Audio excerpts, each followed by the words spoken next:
Hey guys, how's it going? Welcome back to Calls Before Symptom. I'm Urban. You know who I am by now. This is the 12th of May, 12:01 a.m. Covering for Pastor Carner for one more night while he's out at the gold mines. I hope y'all are doing all right. I hope you guys are having a good weekend or the end of the weekend. Tonight we've got another movie night for you. This one's going to be good. I just watched the first maybe 3 minutes of the documentary that we're going to watch tonight. It's called Ghosts in the Meme. And it's bound to be as good as the one that we had last night. How's it going, R. Gertison? Thanks for joining in. I'm going to go ahead and, you know how I get down. We're going to roll a short little intro and let you guys kind of pile in. We're on Facebook, and let's see. Yeah, we're on Facebook. We're on Rumble. We're on my YouTube Masters Mayhan account, and also Substack, which I'm actually going to put that here in the chat. If you guys would like to go and check out my Substack, please feel free to. It's got some good content on there. I think y'all will like it. Let's see, I can actually pin that. That way you guys will be able to see that. Let's see. Pin. There we go. Yeah, that's my Substack right there. You guys can go sign up for free. Just put your email in and select the free option. I do have some content that'll be the deep dive content. So it'll be like I'll take a bunch of books or certain author that I like, and I'll generate a deep dive for it. And sometimes I'll give those away for free. It's not all behind a paywall, but it's only $5 a month or $50 for the whole year. And I think that's a fair price. And I also happy to take requests from anyone. So if you become a paid subscriber to me, you just let me know what you want to see in terms of content, and I'll get it done for you. But without further ado, guys, glad to have you all here. Let's go ahead and roll the intro and get this documentary started.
Hello everyone, I'm Alexandra, and today we're going to be analyzing a bizarre recruitment video titled Ghosts in the Machine, published on May 2nd of 2022 by a unit of the United States Army called the 4th Psychological Operations Group, who was in charge of psychological warfare. The video raised more questions than it answered, so let's dissect their video and its many layers in the style of an iceberg to see just how relevant this recruitment video actually is. I always like to start by defining terms, and in this case, the first definition should be the title, Ghosts in the Machine.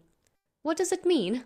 The Ghosts in the Machine is a term originally used to describe and critique René Descartes' mind-body dualism, or the notion of the mind existing alongside and separate to the body. In other words, the brain is not the mind. The brain is like the computer, and the mind is the internet. The brain, then, is the tool used to access the mind, but the mind is not contained in the physical brain. In more modern times, the term ghosts in the machine also describes the supposed consciousness in a device that behaves as if it has a will that is independent of what the human operator wants the device to do. So it is a ghost, or a non-material entity, attacking or antagonizing the machine. In this case, the machine isn't an actual machine, and a ghost isn't an actual ghost. On the surface layer of the Army's video, the machine is the system, the Army is fighting. The ghost is the Army. Let's watch Ghosts in the Machine together. Then we'll take a deeper look into things. The video is meant to create an uneasy atmosphere, so please keep that in mind.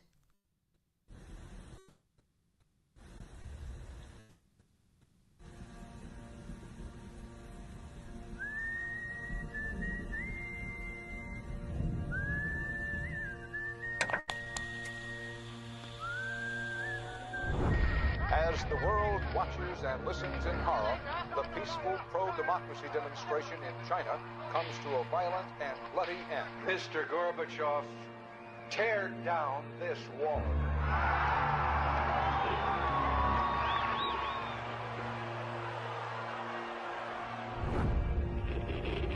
Wolves hiding nearby, whispering do or die around me.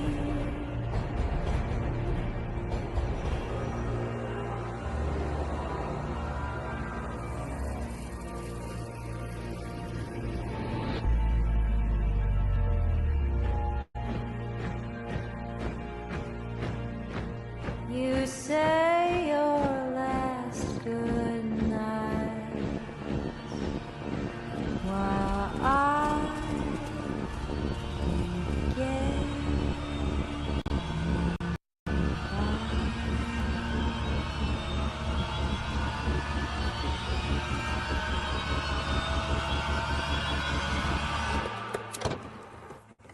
There is another very important phase of warfare. It has as its target not the body, but the mind of the enemy. The target of psychological warfare is against the enemy's mind. It is words and ideas. The ammunition used by Psy-War.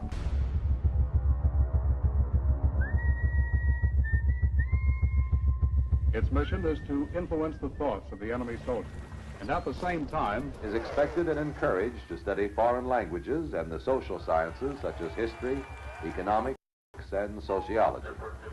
He must have a broad and sympathetic understanding of all phases of human experience. gripping at my skin, the walls of night close in. but the use of this force as an integral part of combat has now taken on new form. As I wait to say my last goodbye.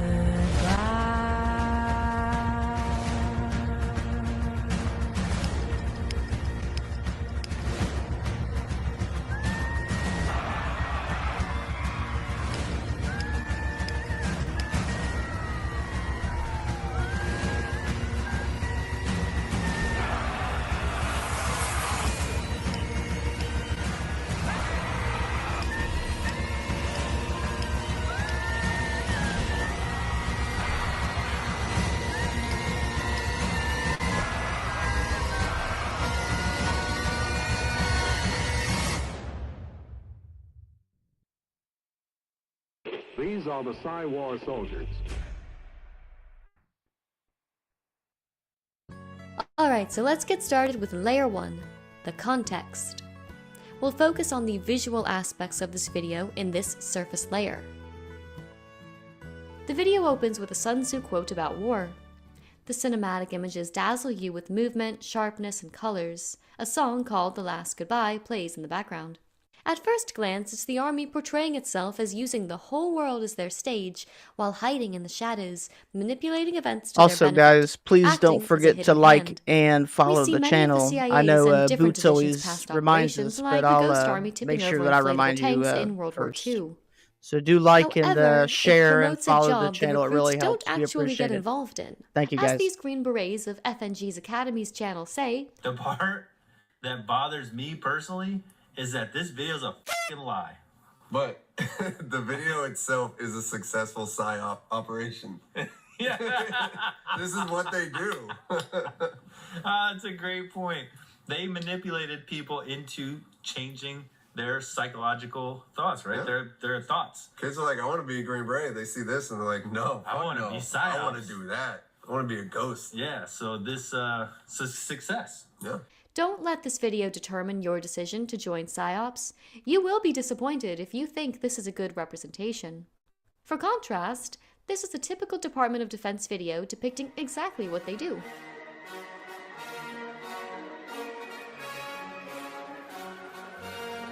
So, as far as the recruitment video goes, it was badly done indeed. On this layer, the Army wants you to know they are ghosts in the machine, watching and warping everything. The machine is essentially the world, and they're the ghosts within. The first watch-through just gives you the gist of the video, the tip of the iceberg. But a recruitment video about recruits' activities is as on-the-nose as it gets. Let's use a writing technique to explain this. On-the-nose dialogue is where a character speaks with no subtext. They say exactly what they're thinking or feeling in no uncertain terms. It looks awfully enjoyable, but I don't have a towel or anything. Oh, you share mine. Okay, sure. But this isn't Mr. Rogers' Neighborhood. This is the Army's Psychological Operations Division. They don't do on-the-nose dialogue. If they told you precisely what they were doing, they wouldn't need the PSYOP division. The on-the-nose explanation for A Ghost in the Machine is that this is a recruitment video, but the video is purposefully misleading and is itself a psychological operation, which basically means a mission based on deception. If we look at some scenes in the video we see here, have you ever wondered who's pulling the strings? This question is vague enough for the viewer to project their own expectations onto the video. If you're looking at it from a recruit's point of view, yeah, I've wondered. This video is telling me it's the Army pulling the strings, and I want to be a part of that. It gives the Army an air of control over world events. The open secret of the government deceiving people through psychological operations is acknowledged in Ghost in the Machine. The Army admits to it through their video shot like a movie trailer. You'll find us in the shadows at the tip of the spear. The phrase, the tip of the spear, has a few different meanings, but in military context, it's an American idiom commonly used in military operations to mean the first soldiers to go into a war zone. In common usage, it means the first to venture into a new endeavor, a trailblazer. Warfare is evolving and all the world is a stage. All the world's a stage is a quote from Shakespeare's As You Like It. There are many literature references throughout this video. Here they focus on the knight chess piece. In chess, the knight moves unconventionally compared to other chess pieces. They say we come in many forms, while the voice says this force, as an integral part of combat, has taken a new form. If we combine this phrase with the previous tip of the spear reference, it appears they are trying to imply that this is a new generation of warfare, and their tactics have taken a new shape. It's different from anything we've experienced thus far in history. The video ends with the Latin words verbum vincit, which means the word will conquer. This is a play on the phrase, the pen is mightier than the sword. The video attempts to showcase the power of words over weapons to promote the Psywar division of the Army. It is true that Ghost in the Machine is what they call a recruitment video. But it's also true that Ghost in the Machine has layers, and there's a lot of hidden meaning. So layer 1 can be summed up with no subtext. What you see is what you get. It's on the nose. It's just a cool movie trailer promoting the PSYOP division, a secretive division that would typically never draw this kind of attention to itself. Yes, makes perfect sense. Nothing to see here. No other reason the Psychological Warfare division made this video. Unless every scene in this video has meaning, and when you take each piece and apply it to the whole, it tells a different story. Due to the ominous tone of the video, many assumed it was an extension of the Great Reset style overlords propaganda like the World Economic Forum's Great Reset video from 2020, or what many call the Deep State. Unelected deep state operatives who defy the voters to push their own secret agendas are truly a threat to democracy itself. But the Deep State did not make a video targeting the Deep State. If we analyze the subtext of what's being conveyed at a deeper level, it appears the video is following the movie script, or what's sometimes called the plan. Layer 1 acts as a standalone video. It's separate from our world, right? We're not in the Army, therefore it doesn't affect us, and it's not a commentary on our reality. But what if it is? If we look at this video as an extension of our shared reality and how it relates to everything going on, and has been slowly gaining momentum over the last handful of years, it takes on new meaning. Time to dive into Layer 2, the subtext. Let's do a Layer 2 scene breakdown. While Layer 1 focused on visuals, Layer 2 should be watched as well as heard. The lyrics tell a story all their own and mirror the scenes we're shown. Before we get any other information from this video visually, we're met with whistling. This feels both familiar and uncanny depending on context. Here, it initially sets the tone as one of uncertainty since, well, you wouldn't feel so comfortable if you heard someone whistling when you thought you were alone. The song chosen to convey this story is The Last Goodbye by Eric Kinney, featuring Danica Dora, and it tells an entirely different story than the on-the-nose dialogue of Layer 1. The opening line of the song says, "Wolves hiding nearby." So the ominous whistle is from something sinister. The video wants you to feel surrounded with no way to escape and creates an atmosphere of danger. The PSYOP division's job is to sometimes play the role of the wolf in sheep's clothing, to fit in, to play a role contrary to one's true character. If the on-the-nose appearance of the video is dark or of a wolf, then to hide in sheep's clothing would be to make one the light. A wolf in sheep's clothing is someone who pretends to be good or friendly but is actually trying to cause harm or take advantage of another. Symbolically, the colors black and white hold a lot of significance to various groups who pull the strings. Though they have various meanings depending on a specific group's definition, in general, black represents consciousness, while white represents the subconscious. Black represents exoteric, or on the surface, and white represents esoteric, or hidden. Black represents darkness, and white represents light. Both are forever joined on the same chessboard, though, and cannot be separated here. They work together like wolves masquerading as sheep to accomplish a shared goal. By hiding a few wolves in sheep's clothing with the sheep, they get the sheep to follow them, and the sheep end up doing what the wolves wanted all along. As we've seen, the video opens with a Sun Tzu quote from the book Art of War. If your opponent is of choleric temper, seek to irritate him. Pretend to be weak that he may grow arrogant. A choleric temper is one which is easily provoked. In Shakespeare's time, personalities were categorized according to 4 temperaments. At their best, the choleric temper is ambitious, brave, and proud, but it's also vindictive, deceitful, and violent. And without exception, they are irritable and bad-tempered. But that doesn't give us a full picture of the enemy or the hero's perspective. Other Sun Tzu quotes from the Art of War include, "Thus it is that in war, the victorious strategist only seeks battle after the victory has been won, whereas he who is destined to defeat first fights and afterwards looks for victory."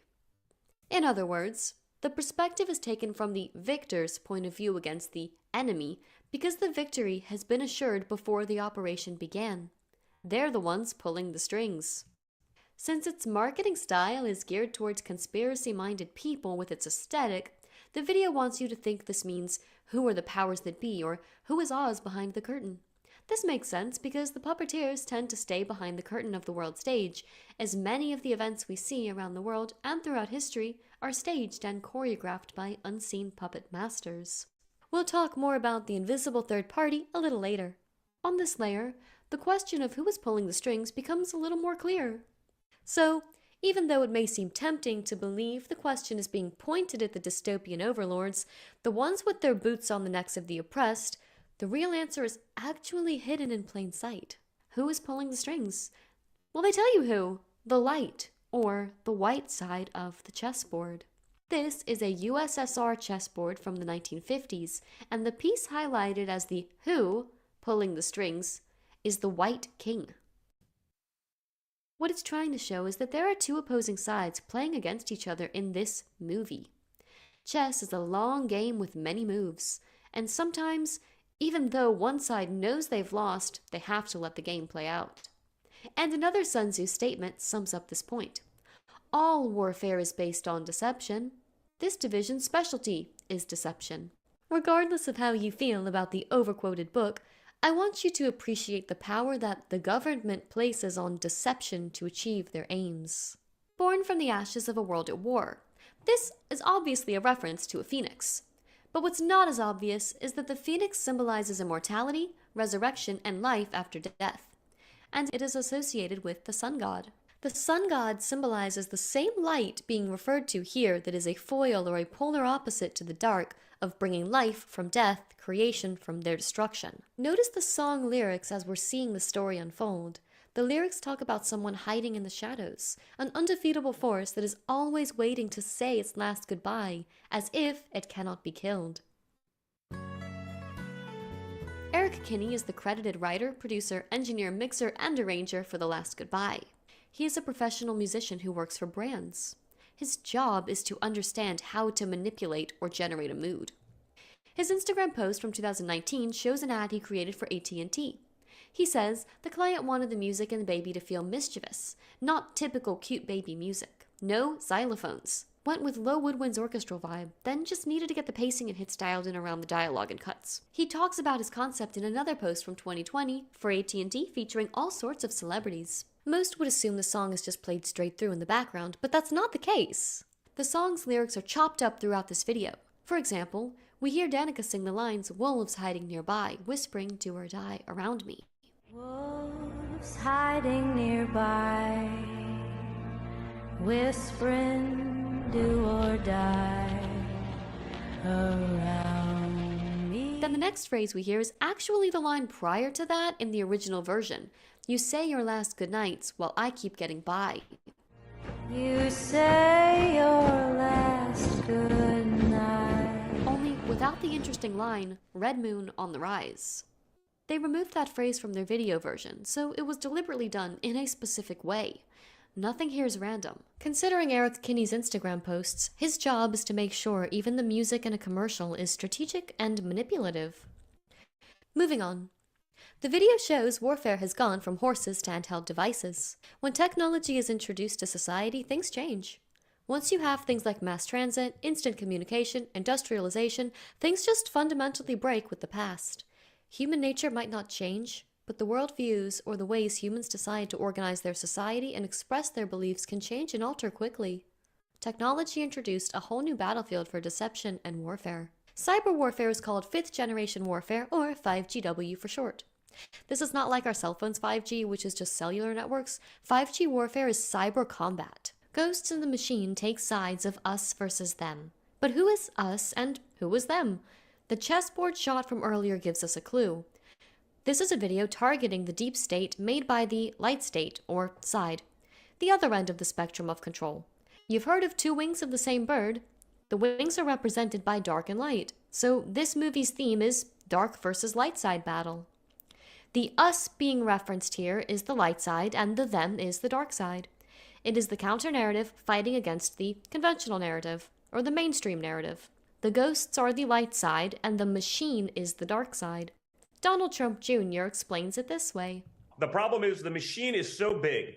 The media, big tech, the lengths that they will go to protect these traitors, in my mind, without question, right, is unfathomable. You see what they're doing to Newsmax and what they're trying to do. We're up against such a large machine. They will silence you. They will make sure that no one hears the truth. Even if the truth is discovered, it'll magically disappear into the ether, never to be heard from again. And Anon puts it this way. So guys, this is what we're fighting against. And we're still fighting against this machine. The machine has not laid its arms down, has it, Sean? We're still fighting. Every single day? Every single day we fight. And you know how we fight them, Sean? We meme them. We fight them with frogs, dude. We fight them with freaking frogs. This conclusion is helped by a character on the white side of the chessboard, General Michael Flynn, who used the ghost logo on the binder of his new book, The Citizen's Guide to 5th Generation Warfare, Introduction to 5GW. 5th Generation Warfare is warfare that is conducted primarily through non-kinetic military action, such as social engineering, misinformation, cyber attacks, along with emerging technologies such as artificial intelligence. General Flynn is a retired lieutenant general in the U.S. Army, the former head of the Defense Intelligence Agency, and was the national security advisor under the Trump administration. If we categorize recent political history in terms of colors of players on the chessboard, Trump and all working with him would be playing on the white side. Barack Obama, George Bush Sr., George Bush Jr., the Clintons, they've been playing on the black side. JFK was a white king who was checkmated. The two sides appear to hold polarizing beliefs. One of power over. So I just want to say this really quickly. This whole thing about the Pepe and Keck, I'll just stick with the facts. I know that Pastor Carner did a episode that I helped put together on that. So Pepe the Frog, the meme, is related to a Egyptian frog god of primordial darkness and chaos. called Kek, K-E-K.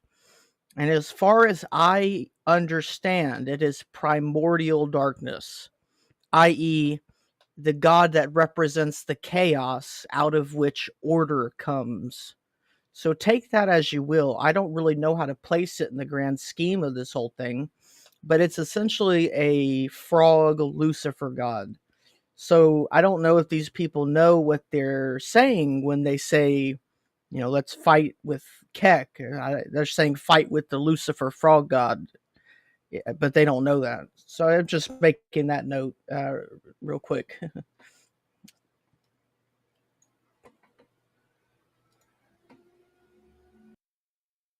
The people, and the other of power back to the people.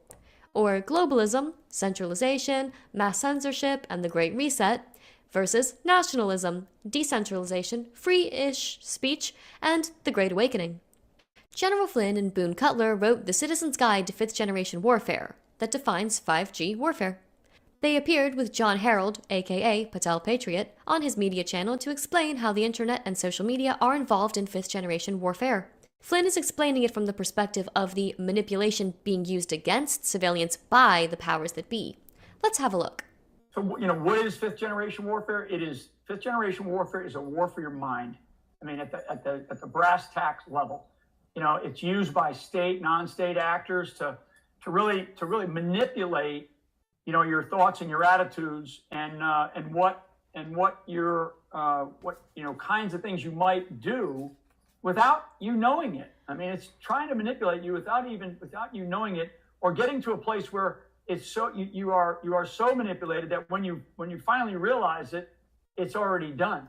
It's designed to affect all your actions, who you vote for, what social clubs you join, what causes you support, who your perceived enemies are. I mean, one of the things we talk about in the guide is they pit neighbor against neighbor, and your neighbor is not your enemy. 99% of the time, your neighbor is not your enemy. But in this type of warfare, there is a pitting of neighbor against neighbor. I mean, I see it in my own family sometimes, and in families, it's family members against family members. So the goal of fifth generation warfare is really pretty simple. It's to prepare. It's really the adversary's goal, I should say, is to prepare citizens for centralized control by a globalist elite government. Ding, ding, ding! He said the secret words. Globalist elite government is the title of those playing on the black side of the board. The white side can be described as we the people. Flynn is also telling you what to be afraid of. Centralized control. That's what he wants you to believe, because you can't be saved from nothing. But remember, that's only one side of the story. The back cover of his book reiterates the idea of people rallying against the globalists by stating humanity's fight against globalism. He's identified the other, the thing to fear. He also implies he is us in the us versus them mentality. He's placing humanity as the white side of the chessboard along with himself and those following the quote plan. Dark versus light. But wait a minute, this is still the government we're talking about. Let's not forget the wolf in sheep's clothing strategy. Is Flynn a wolf placed in the pen with the sheep to cause them to follow a false leader? In the clips we saw, Flynn was talking about the deep state Trump references, the black players on the world stage chessboard, using this form of manipulation on the people, right? That's true. What is also true is that this is projection. You can't have a coin with one side. The light side is just as involved with 5G warfare on civilians. And that's what I'm suggesting Ghost in the Machine is actually disclosing here. The fear of this New World Order is the boogeyman that they use to make people run to the light side, or, in an us versus them scheme, the light side portrays itself as being us, or with the people, to protect them from the dark side. But what if these pseudo-sheep don't have your good in mind? You need to understand, what a psychological operation is. You need to understand what a psychological action is. So what are the actions being taken against us?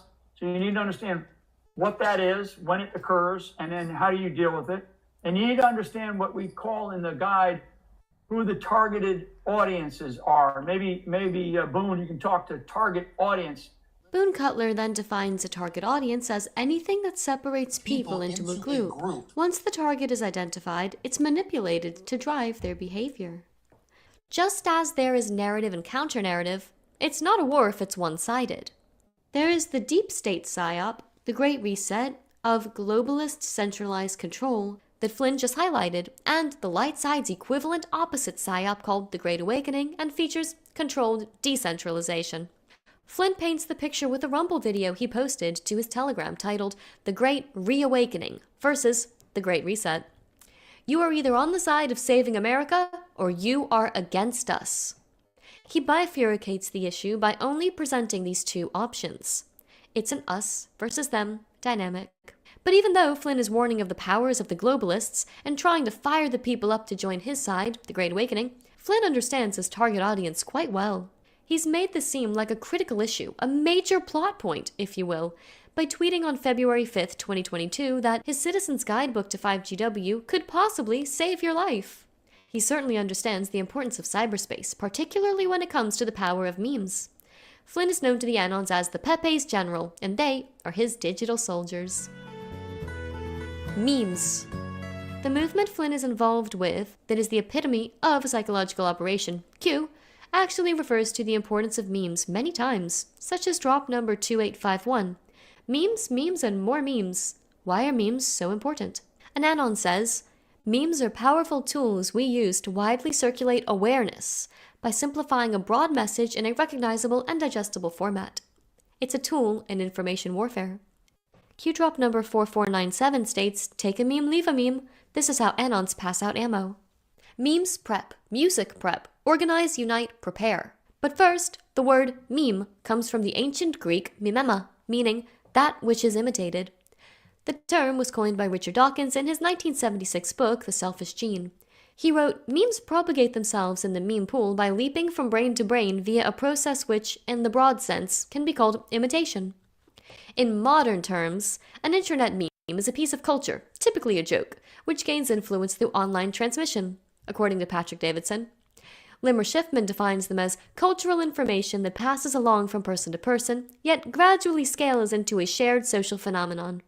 Seth Godin's 2001 book, Unleashing the Idea Virus, argued that marketers and corporations could use the power of the internet to create idea viruses that spread from person to person without any push from the creator.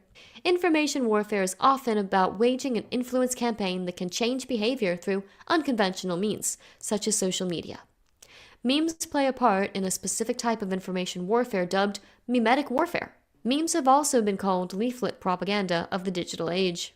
According to this research article, no longer are planes, paper, and people trained in psychological warfare necessary to propagate leaflet propaganda.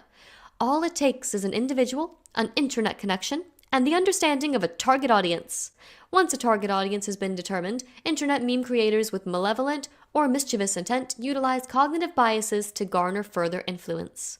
This is the same strategy Flynn outlined as 5G warfare. However, as we're about to see, it wasn't the globalists, the black side of the chessboard, who are the masters at 5GW. It's actually the white side, the ones calling themselves the light. The side promoting their abilities in Ghosts in the Machine, who utilize the power of memes to attempt to shape reality. Enter Pepe the Frog. According to KnowYourMeme.com, on 4chan, the character Pepe the Frog is often considered a modern avatar of the Egyptian frog deity of chaos and primordial darkness, Kek. It embodies the time right before the dawn, making him the bringer of light. Kek is portrayed as a man with a frog head. Pepe uses ancient Egyptian meme magic to influence the world, often by fulfilling the wishes of posts that end in repeating numbers. Pairs of numbers are important to the Egyptian Ogdoad mythology, of which Kek is a part, especially number 8. And I apologize if I am butchering some of these pronunciations. TheConversation.com says this about 4chan.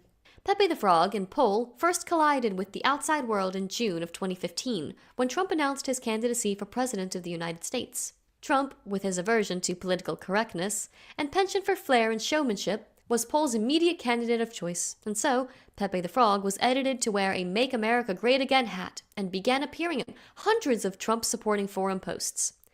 At that very time, an event of religious significance to Pole contributors was approaching. Each post published on 4chan bears an identifying number, assigned consecutively by order of publication. Because of the huge number of posts published every day, this number is practically random. 4chan has an old tradition of users trying to have their posts obtain certain special numbers known as gets. The most precious gets are round numbers, such as 1 million, or those that repeat all their digits. By October of 2015, Poll was approaching its 77,777,777th post, seen to be of particular importance because the number 7 is often associated with good luck and fortune. The post that would get that number was sure to gain legendary status within the community. As it happened, the 77,777,777th get was for the message, "Trump will win." This post got an incredible 8 sevens in the stamp, and not only that, but the user ID ends with QEK, which could be pronounced Kek. During the same time, Donald Trump embraced his 4chan fans by retweeting absurd "You can't stump the Trump" videos. Politico.com states, World War meme, how a group of anonymous keyboard commandos conquered the internet for Donald Trump. So, one thing I just wanted to, one note I wanted to add. I'm sitting here trying to find a few sources, like some good, solid, scientific, deep sources on fifth generational warfare. I know that we had a documentary that I played for you guys last time I was filling in on it, and there's 5 scholars who, maybe I'll flash those at the end. I'm going to do some digging into this, but what I'm kind of wondering through this whole thing is, now that we just figure out what was that, maybe 2 weeks ago, that 4chan, that most of the 4chan admins were all in just a few like Israeli chosen people office buildings. I wish that was a joke. But my theory is that back in Bill Cooper's book, Behold a Pale Horse, he had mentioned that there was a process called Orion. And he said that this was a process used on mental patients paired with drugs and hypnosis that would create the desire in these people to open fire on schoolyards. Now, this is what Bill Cooper said, and this was in his book that was published in the early 90s, which is eerie. I mean, he said, directly mentioned school shootings, programming, and this is, printed editions exist before the year 2000. So I think that's what these boards are. 4chan, schizophrenic groups on, Facebook, and just these communities that kind of draw in either smart people or schizophrenic people. Reddit, 4chan. For instance, I went on Reddit once and I was looking for book recommendations, and they tried to tell me that Rudolf Steiner was not a solid occult source, which either tells me that they don't know what they're talking about, or they're purposely misleading people, which could be both. But I think all these, Reddit, 4chan, I think these are the intake mechanisms for them to recruit schizophrenics. And I think that there's a little bit of evidence to that when you see that 4chan seemed to be a giant honeypot of sorts. But I thought I'd mention that. I'll quit rambling and I'll play the documentary again.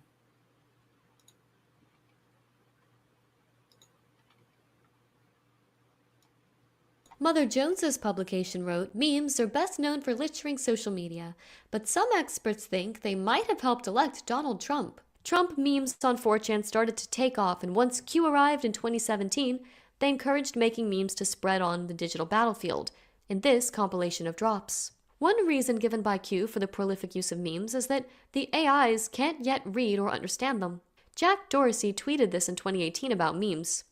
Any apps out there that allow you to take screenshots of text and then convert them to text? He wanted to know because memes were able to circumvent his censorship algorithms.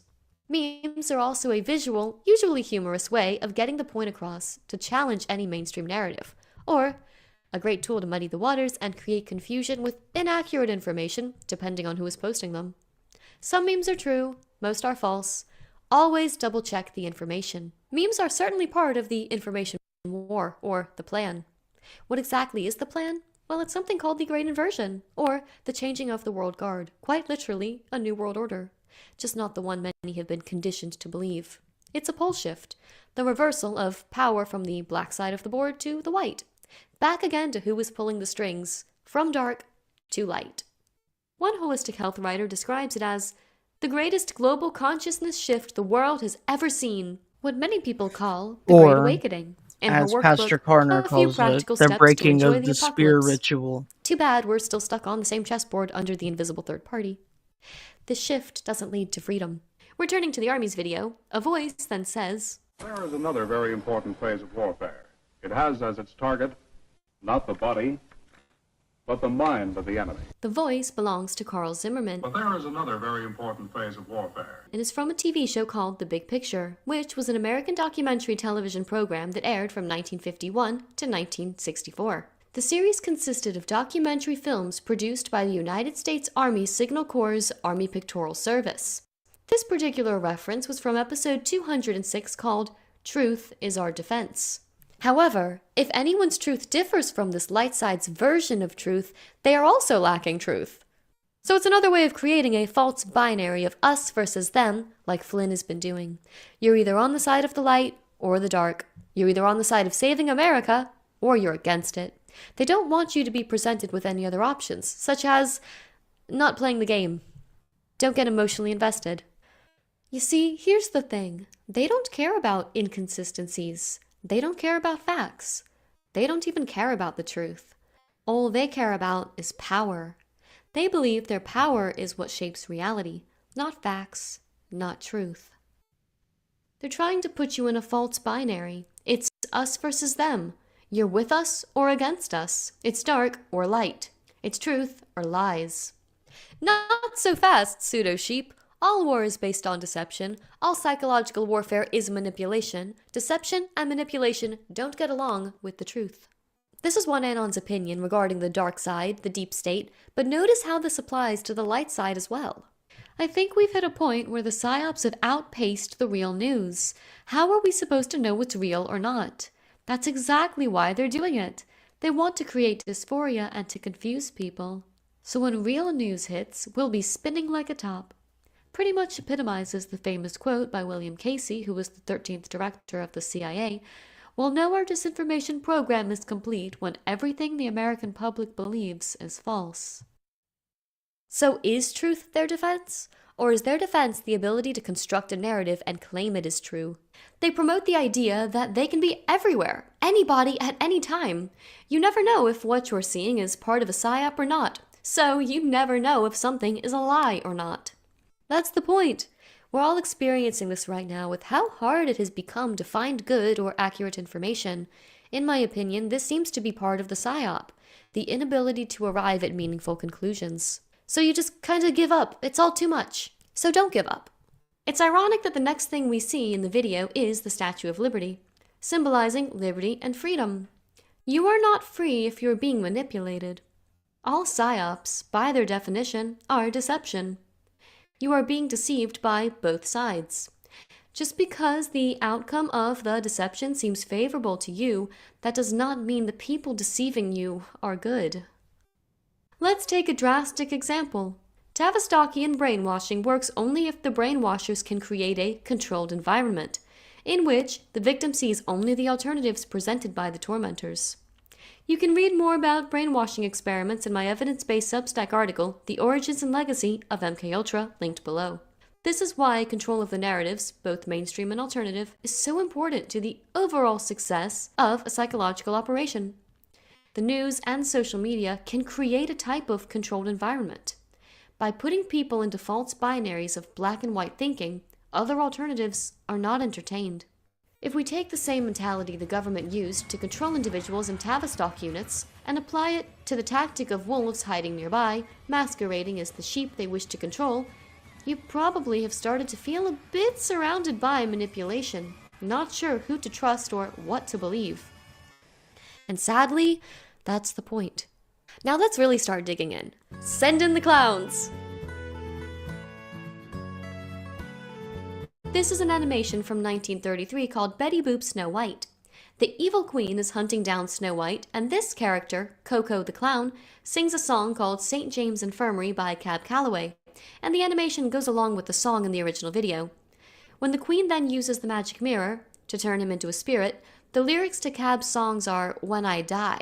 So, obviously Ghosts in the Machine is not intending its original meaning, and instead using this very specific animation to convey a new message. The magic mirror is a fictional object that tells the truth. So, in the context of Ghosts in the Machine, it's supposed to reveal the truth. Danica sings, "As I wait to say my last goodbye." This time, we're shown the Statue of Liberty, which acts as the subject of the song in this frame. My last. So the statues, America's. And as we hit goodbye, the magic mirror reveals the truth. Coco, who represents the Army PSYOP division here, is revealed as the ghost in the machine. Once this fact is known, the television burns down. So, they're the ones burning it down. This symbolizes a reference to a popular phrase, "The revolution will not be televised," which comes from a poem by Gil Scott-Heron, who states, "When the revolution comes, one will not be able to plug in their television and watch passively from the comfort of their home." He argues that change can only come with active participation. For Anons, that active participation can be summed up with a prominent cue phrase, "You are the news now." For example, drop number 3616 says, "The Great Awakening, you are the news now. Handle with care." In a speech from 2018, Trump described the reason the light side chose the internet as the battlefield for this information war. He said, "Because we really have to bypass the media because it's so one-sided and unfair in order to get straight to the American people." That's what we're doing. Q reiterated the same statement right after the speech. We have to bypass the media in order to get straight to the people. We've gone around them like no one in history has gone around them. Then Q adds, think MSM attacks regarding Q, in parentheses, we, the people. Yes, so Q is the operation that bypassed the mainstream media and got straight to the civilians. But notice the parentheses here, we, the people, or the Constitution, so Americans. This post is insinuating that if they're attacking Q, they're attacking you. By going straight to the people, they disguised themselves like we, the people. The plan is playing out by utilizing civilians as pawns. The civilians just want what's best for their country and their families. These are good people caught in a bad situation. It's why I'm trying to show you these two sides, not just one, so you can make a more informed decision. Q also posted, "You are watching a movie." Number 1450 states, "Everything shown has meaning. You are watching a scripted movie." And number 461, "What makes a movie good? Great actors?" The military uses the same methods taught in every film school. Everything that is on screen is there because the director intended it to be. We can all see that the Army's Ghost in the Machine recruitment video is done like a Hollywood production and has broken the fourth wall. As this comment on the Army's video demonstrates, someone asks, "What movie is this from?" To which someone else replies, "The movie is real life." Part of a PSYOP success is engagement. By Q's purposefully cryptic messages, disrupting the machine from the inside out, using social media as their battlefield, Q got the civilians, or Anons, involved to become more ghosts in the machine. Q encouraged people to decode or bake the crumbs Q dropped about the deep state. Free publicity. Remember, kids, only members of any secret circle can decode any secret message. Remember, Annie is depending on you. Here is the message. 12, 11. Be sure to drink your Ovaltine. Ovaltine? A crummy commercial? But like the message from A Christmas Story, in the end, it's still propaganda. Drop number 4511 says, "A military-civilian alliance has never been attempted," which entails the use of the general public to counter the narrative or propaganda push by controlled media. So, while they're pointing out the MSM propaganda, they're trying to get you to buy into their brand of propaganda, the same way the Ghosts in the Machine recruitment video is trying to do. A reminder, the Q movement is a PSYOP by definition. Merriam-Webster's dictionary defines a PSYOP or psychological operation as military operations usually aimed at influencing the enemy's state of mind through non-combative means. In other words, this movement isn't we the people, it's we through the people, to paraphrase Manly P. Hall's definition of a Hegelian dialectic of using the people to further occulted agendas. Political reforms are not accomplished by the people, but through the people. Behind all progress stands the enlightened individual's leadership. This layer of the iceberg analysis explores the fact that the Q-PSYOP is a never-before-attempted military-civilian alliance, targeting the deep state. But, with what we've just looked at, having the people being used as some of these non-combative means, and Q recruiting more civilians to join the meme war, is it really only the enemy they're aiming to influence? And why are they trying so hard to rope people into their chess game through means of, well, deception, persuasion, change, influence? You get the picture. Welcome to Layer 3, where you are the target. There is an invisible third party at play here. What is an invisible third party? It's an entity that controls both sides in order to accomplish a goal. For two controlled sides to be at odds, there must be a third side instigating the issues. The same way a triangle has two sides emanating from the same point, these two different sides are controlled by the same third party, manipulating either side to achieve the shared desired goal. Much like the Freemasonic double-headed eagle, when two sides are formed in opposition to each other, it's the center or the invisible third party that grows more powerful by controlling those two sides. Here's one example. Politicians are the sides of the chessboard. The financial backers are the invisible third party. Who owns the politicians, big corporations, the pharmaceutical industry, food distributors, railroads and shipping lines, even farmland? Invisible third parties, such as asset management groups like Vanguard, JP Morgan, BlackRock, State Street, and others. If they're all working together to accomplish a goal, they're not really enemies, they're actors. A better question is, whose strings are they pulling? Who are they looking to deceive, persuade, change, influence, or inspire? It's right in front of you. The enemy is you. I'm in danger! The first layer is that this is a recruitment video. The second layer is that it's a psychological operation disguised as a recruitment video. The third layer is that it's a threat disguised as a psychological operation disguised as a recruitment video. What sounds like protection on layer 1 sounds a whole lot more like a threat when viewed from layer 3. It has a double meaning. Like everything the powers that be do, their chessboard, their double-headed eagles, they operate via mirrored messages of dualism. Dark and light, black and white, exoteric and esoteric, context and subtext, conscious and subconscious. Anything we touch is a weapon. We are everywhere. As if to say, you can't escape. You are steeped in our world. Good luck figuring out up from down, truth from lies, and by the time you realize it, you're so roped into the PSYOP, it's nearly impossible to escape. Where would you escape to? We've given you the only options, so you're either with us or against us. We can either save your life or... The implication is that if you're not on their side, you're on your own. One of the non-combative means they're utilizing is the purposeful erosion of trust via the dissemination or externalization of information. The Twitter files is one tiny example. This erosion, or destruction, of common knowledge is one of the most powerful weapons the PSYOP has been wielding. People are questioning things they've never questioned before, and trying to unravel decades of conditioning and propaganda in a very, very short span of time. The invisible third party is using this chaos to their advantage. If they're household names, chances are they're not invisible. If the Army PSYOP division is saying we are a world at war in any capacity, that allows for much more sinister aspects of psychological warfare. Government programming advances were typically justified under the guise of being at war, after all. According to Dr. J.G. Estabrook's book, Hypnotism, the hand of the military must not be tied by any silly prejudices in the minds of the general public. War is the end of all law. In the last analysis, any device is justifiable which enables us to protect ourselves from defeat. Ourselves?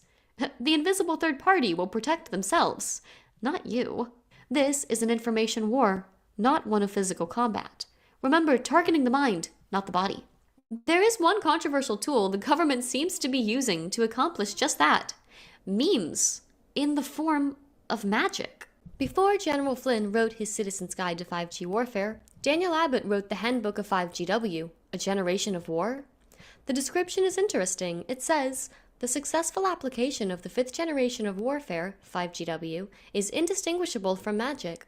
And the 5th generation warrior hides in the shadows, or in the static. Ghosts in the machine, right? Well, Anons have adopted the Ghost logo proudly with their merch. Anon Army, we are everywhere. The Army's words, taken by Anons. The military-civilian alliance is complete. On 8kun, this wizard Pepe tells us meme magic is real. Memes are counter-narrative mind viruses. Internet memes are probably most comparable to viruses. They are dependent on living hosts, have the capacity to infect anything and everything, the ability to evolve, to grow, and most importantly, to spread.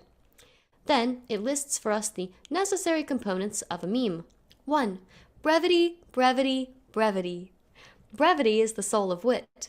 A meme must impact the viewer within seconds, with minimal cognitive processing. It should reflect the soul of truth, which never requires mental gymnastics. The parables in the Bible are a great example of this. Great memes convey volumes of understanding, not words, through intrinsic truths in concert with universally accessible images. What? Okay. Brevity is the precise or exact usage of words. They convey understanding. Well, what does that mean? It's a truth told through intuition. You just get it, without many words or words at all, and it typically conveys a complex thought through humor, with universally accessible images, so relatable things to everyone like Kermit or Pikachu. Or, on a macro scale, something called archetypes, which we'll get into in a moment. So, meme magic is an art, not a science, that is taken both way too seriously and not seriously at all. If 5G warfare is cyber, does all of this still sound cyber? How are mind viruses strictly cyber? Recall what René Descartes' original commentary on mind-body dualism entailed before we got the term ghost in the machine. The mind exists outside the body and is influenced by external forces. Mind and body dualism represents the metaphysical stance that mind and body are two distinct substances, each with a different essential nature. There is another very important phase of warfare. It has as its target not the body, but the mind of the enemy. Another way of looking at memes is that they fall into the category of magical sigils. Chaos magic emphasizes the power of thoughts, ideas, and beliefs to influence the mind. Belief is the tool that empowers the magic, and sigils refer to a symbolic representation of the practitioner's desired outcome. Triangle Mag wrote an article on the surprising power of the Pepe memes regarding the 2016 presidential election, as well as the power of memes. This way, sigils are believed to allow one's project to enter the realm of reality. But, as years passed, a question appeared. What about memes? As collective entities, created by the will of thousands around a single thought, repeated and refined, it was the utmost sigil, and hypersigil, some said. Well, the cult of Kek is exactly that. A hypersigil created by 4chan, using several tenets of chaos magic such as the creation of a tulpa, a magic monster created by one's mind to exist in our dimension. As the memetic warfare went on, all the rage and hopes of the Trump army created those powerful tools of collective will, making them circulate on the web, gathering attention and the wrath of millions. And clearly, it worked. I would venture to say that all of this that was happening on 4chan was the beginnings of the Q psyop. Q came along in late 2017 and bridged the gap from 4chan to the rest of the internet. The Q posts are just one small branch of this entire operation that allegedly uses the power of the mind to achieve their goals. Memetic magic may actually fall into the very controversial category of 6G warfare. The difference between 5th dimensional cyber warfare and 6th dimensional memetic warfare is that the internet lives in the internet, and memes live in the mind. The mind is the ultimate war zone for 6G warfare. Now, please remember, I'm just presenting the information in order to explain the concepts. Some may think what we're talking about is silly, but the invisible third party believes in this stuff to their core, and they practice philosophies like hermetics like a religion. For example, the first hermetic or universal law, as they call it, is the law of mentalism, which states, the all is mind, the universe is mental. This essentially means that everything seen and experienced has its origins at the depths of the invisible or mental realm. In other words, beliefs, to an extent, shape reality. Understand why things like the Akasha and the power to manipulate it would be of interest to them? For example, our old pal Descartes was into this stuff too. He was a member of the Fratre de la Rosicroix, or the Rosicrucians, an ancient mystic fraternal order considered one of the oldest fraternities in the world, and traces its origins to the ancient Atlanteans, who allegedly passed on their knowledge to the Egyptians by tradition, and occasionally by writings. Its purpose? To promote esoteric thought and promulgate Eastern mystery science and philosophy. Why does it matter? Rosicrucianism and Hermetics go hand in hand. Anyway, as the government continued their psychic warfare plans, they studied individuals with heightened psychic, astral projection, mystic abilities, particularly in regards to what is referred to as the Akashic Records. The Akashic Records are a permanent record of all thoughts, feelings, and actions stored in a kind of cosmic memory bank outside of space and time, they say. The military has actively participated in studying occult practices. This is done under the parapsychology term. Some possible military applications include things like body control and healing, which entails, quote, the ability to resist normally intolerable conditions, such as torture or brainwashing. A paper written by Jeff Levin of Baylor University called Hacking the Akashic Records, the Next Domain of Military Intelligence Operations, states, not so long ago, cyber or information was introduced as a new paradigm for a military accustomed to a 4-dimension land, sea, air, space doctrine. Accordingly, cyber would seem to be the ultimate domain of warfare operations. After transitioning from the physical planet, land and sea, to the atmosphere, air, and beyond, space, the virtual information domain, or cyber, must presumably be the final frontier. The 5-dimension doctrine has been operational for a quarter of a century, and is a cutting edge of the U.S. military's strategic plans moving forward. But, according to the publications cited above, perhaps it is time to consider a 6th domain of operations. The paper goes on to explore the possibility of a post-cyber domain for intelligence operations, founded on the esoteric concept of the Akashic Records, a repository of information and sensory or thought impressions located in the non-physical realms. This concept originates in the Sanskrit word akasa, or the ether, and has been described as a field accessible psychically and via spiritual practice. First introduced to the West by 19th century theosophists, the concept of an Akashic record has become part of the lingua franca of contemporary New Age spirituality. According to contemporary descriptions, akasa has non-local characteristics in the sense of Dossie's description of non-local consciousness. The secret doctrine states that it pervades all things, crediting Helena Blavatsky. I want to jump in and add a connection here. In 1888, The Secret Doctrine was written by Helena Blavatsky, the woman credited with starting the Theosophical Society. Another prominent theosophist, Elizabeth Clare Prophet, also believed in a coming New Age, a consciousness shift, or a Great Awakening. On September 17th of 2021, General Flynn spoke at the Opening the Heavens conference in Omaha, Nebraska. The theme of the conference was, "It's time to get ready for the revolution of light." Here is the message he had to convey. We are your instrument of those sevenfold rays and all your archangels. All of them. And I am the instrument of those sevenfold rays and archangels, and I will not retreat. I will take my stand. We will not retreat. We will stand our ground. I will not fear to speak. We will not fear to speak. And I will be the instrument of God's will, whatever it is. We will be the instrument of your will, whatever it is. In the name of Archangel Michael and his legions, I am freeborn, and I shall remain freeborn. In your name, and the name of your legions. We are freeborn, and we shall remain freeborn. And I shall not be enslaved by any foe within or without. And we shall not be enslaved by any foe, within or without. So help me God. God bless you. God bless America. Thank you very much. General Flynn recited Theosophist Elizabeth Clare Prophet's channeled message from 1984 nearly verbatim. Elizabeth's full speech can be found linked below. Back to 6G warfare. The article concludes by saying, "It was once easy to dismiss such claims as science fiction, but their official acknowledgement confirms that there is precedent for federal authorities to run operations targeting the mind, the cognition, affect, personality, behavior, and even consciousness of both enemy combatants and U.S. citizens, military and civilian." Akashic hacking suggests something even more intrusive, like having a camera and microphone that can peer into a target's soul, not just his or her mind, including at any time in the past or future. As an article on psychotronic weapons in a publication of the U.S. Army War College reminds us, the mind has no firewall. So it may not be that big of a stretch to suggest that things like meme magic is a tool in the psychological warfare artillery. We've learned that words and ideas are the ammunition used by Psywar. We have gone from physical combat to mental warfare. The battlefield has changed.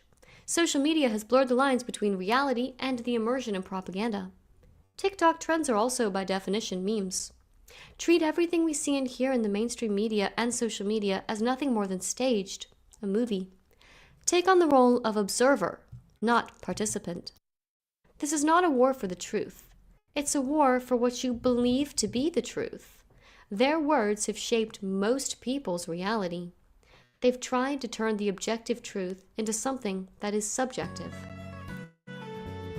The Plan. The Great Awakening, or the Great Inversion, has also been called the New Age by theosophists like Alice Bailey, one of the first to use that term. In her book, The Externalization of the Hierarchy, she gives insight to the invisible third party and the plan. Quote, "The three main channels through which the preparation for the New Age is going on might be regarded as the Church, the Masonic fraternity, and the educational field. Here we have a divide-to-conquer mentality. By using the educational or academic channels, she states it will, quote, reach those of the intelligent public who cannot be reached by means of ceremonial and symbolism, as in Masonry, or by religious means and ritual, as in the Church. It touches the masses and those in whom the intelligence aspect predominates to the lessening of the other two aspects. And the Masonic movement holds in its symbolism the ritual of deity, and the way of salvation is pictorially preserved in its work. The methods of deity are demonstrated in its temples, and under the all-seeing eye the work can go forward. It is a far more occult organization that can be realized, and is intended to be the training school for the coming advanced occultists. In its ceremonials lies hid the wielding of the forces connected with the growth and life of the kingdoms of nature and the unfoldment of the divine aspects in man. In the comprehension of its symbols will come the power to cooperate with the divine plan. This is an important fact to truly grasp. The most occulted aspect of Masonry, of esotericism, is that of the light side. The darkness, the black side of the chessboard, is played up, encouraged, and focused on, while the white is ignored, purposefully, and has grown incredibly powerful through slow, silent infiltration as a result. It's the monster nobody knows to fear. It's the wolf hiding nearby. This information lays out the reality that at the end of the day, there are no sides. There are monopolies. Each move has been accounted for by the invisible third party, who execute their plans through their monopolies on both black and white sides of the board. Of course things happen, there are mistakes, but they just recalculate and move on. You could think of it this way. If an actor can't perform his role, what happens? You call in the understudy, or their understudy, and so on. So what then is the ultimate goal that they have in mind? Bailey outlines the plan of love and light as twofold. 1, may Christ return to earth. But then she states Christ has never left the earth because what she is referring to is Christ consciousness, a state of consciousness called enlightenment. Christ consciousness is allegedly man's divinity returning to the human race. In other words, knowledge and works can save the world. Recall the earlier quote about Masonry Henry's esoteric symbolism. The way of salvation is pictorially preserved in its work. And number 2, may it seal the door where evil dwells. The evil referred to has nothing to do with the evil inclinations, the selfish instincts, and the separativeness found in the hearts and minds of human beings. These they must overcome and eliminate for themselves. But the reduction to impotency of the loosed forces of evil which took advantage of the world's situation, which obsessed the German people and directed the Japanese people, and which worked through barbarity, murder, sadism, lying, propaganda, and which prostituted science to achieve their ends, requires the imposition of a power beyond the human. In other words, step 1, awareness, step 2, inversion, which are the main ingredients of the Great Inversion. The people are made aware of the problem, they are poked and prodded until they get the desired reaction, then the solution is introduced. In this dialectic, the problem is the evils outlined in part 2. The reaction is the cry for justice and people feeling personally involved in achieving that justice. The solution is to restore order and implement new systems of world governance that would not be widely accepted without the destruction of the old ways. One anon states it this way: the Great Awakening has 2 parts. Part 1, the public is made aware of the realities of institutional corruption. After a critical mass of the population has been awakened to the problem of corruption, they'll demand justice. In Part 2, those who commit crimes will be prosecuted. If you're only interested in seeing criminals brought to justice, you'll hate the first 3/4 of the movie, where crimes are exposed but no one is held accountable. But you'll love the ending, where perpetrators are finally brought to justice. In other words, problem, reaction, solution. He doesn't know it, but he's just given us an example of mental transmutation. Awareness followed by inversion. You can't have a new age without doing away with the old. So, what are some steps to achieve that? Symbolism. There has been a lot of controlled disclosure lately, but if we apply retroactive attribution to the disclosure we've already been through, the movie actually starts to piece itself together. The evildoers identified themselves when they began to externalize themselves by injecting their symbolism into the collective consciousness at a previously unseen rate. You all probably remember when symbolism became mainstream and was played up at every turn. There were many reasons for these things, but essentially that time, like the last decade, built the framework for the public to identify who the enemy was. The players on the black side of the chessboard, the ones supposedly pulling the strings. Exposition is the beginning of a story where the characters and conflict are introduced and the setting. People spent that time learning things like the bloodlines, the origins of banks, false flags, government corruption, and much more. It was a time of the erosion of trust in institutions, traditions, and previously unquestioned structures and worldviews. Recall what we just read from Bailey. In the comprehension of its symbols will come the power to cooperate with the divine plan. While she means the rich esoteric symbolism taught by mystic traditions, the fact some of the symbology has bled into the exoteric world is proof of this externalization plan. After all, symbolism is just pictures. When WikiLeaks and then Q came on the scene, many people did not need to go and learn the facts of who, what, where again, like who is John D. Rockefeller or Edward Bernays, what are the Freemasons or Rosicrucians, for example. They were able to go into the how and why. Why was the Federal Reserve set up? How do Hegelian dialectics play out in real time? Here's a sample of the many times Q posted symbolism will be their downfall. Now comes the complication, or the conflict, the part of the story where the main character is taking some action to resolve the conflict, and it's unsuccessful. This causes more problems and complications, thus making the story more interesting. I hear ya, why'd you have to go and make things so complicated? Yeah. Well, if we're watching a movie, the great inversion can also be called the climax. Or the point of highest emotion, a turning point, the point at which the outcome of the conflict can be predicted. No human knows exactly how this will all play out, but that's not to say give up. It's to say start by staying calm. Step 1 is to stay calm. Step 2 is to realize you're going to have to stay calm for a while, as this is a long process. The inversion isn't a single event, it's just a lot of steps that add up. Like a movie. But we're not watching Toy Story. It's like Lawrence of Arabia. Just don't get 24-hour amnesia, as I call it, okay? Where you go to bed, and when you wake up, you forget about what happened yesterday, and the day before that, and the day before that. No, everything we've been through adds up. That's why things are the way they are now. So try to keep the big picture. It's all connected. What is up with all of the clowns? The Army's not calling themselves clowns in the machine, so why the clown symbolism? Well, let's return to what we did at the top of the video and define some terms. What is a clown? No, I'm kidding. But how is the clown term understood in this context? It usually is used in reference to someone who is a puppet for the deep state. Clowns are sent in to distract from bigger issues, they say. Anons use the clown emoji to denote this. For example, clown world is a term used to describe the current state of society where everything is upside down. Hilariously, this too originated from a meme of Pepe the Frog called Peppo Clown. But again, the deep state did not make a video about the deep state. That's pretty on the nose, huh? The clowns are the fool. But that's not really how it's used in the Army's video. So what else could it be? I couldn't find an analysis on the Army's video that took Coco the Clown seriously. Here's one example of an explanation of this scene. An old-timey cartoon shows a bumbling clown being revealed as a ghost or a spook, an undercover agent or spy.